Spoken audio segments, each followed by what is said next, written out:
We begin with protecting state capitals and the United States Capitol as President-elect Joe Biden and Vice President-elect Kamala Harris get ready to take over the White House. A Stratford woman is under arrest for trying to impersonate an officer while in the nation's capital. Police say she tried to get through a Capitol Police checkpoint but failed. Fox 61's Dave Puglisi has more from the woman's neighborhood. The news caught this neighborhood by surprise. One of their neighbors arrested in D.C. with her motives unknown. We went to her home to find out why. Linda MaGovern's husband answering the door at their Stratford home. His wife in a Washington, D.C. cell block after police say she tried to impersonate an officer. Her husband says he doesn't know much about it. I gotta get her side of the story. Authorities say the 63-year-old drove up to the United States Capitol Police presidential inauguration checkpoint at 1st Street and Columbus Circle Saturday morning.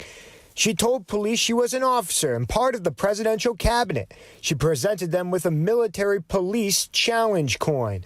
Capitol Police ordered her to turn the car off and present a driver's license, but instead MaGovern fled. She was stopped just a few yards away and taken into custody. Her husband not saying what may have motivated her. I had some ideas, but Neighbors say they would wave or have brief interactions with the couple who live at the end of Cherry Street.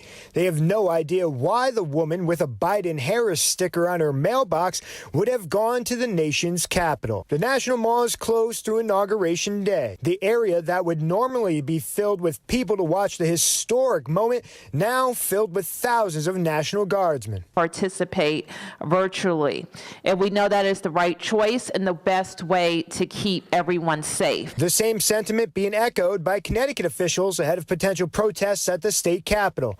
Connecticut's National Guard members are already positioned outside. We protect people, to protect property, and to protect people's constitutional right to protest peacefully. MaGovern was taken to a D.C. hospital for mental health evaluations.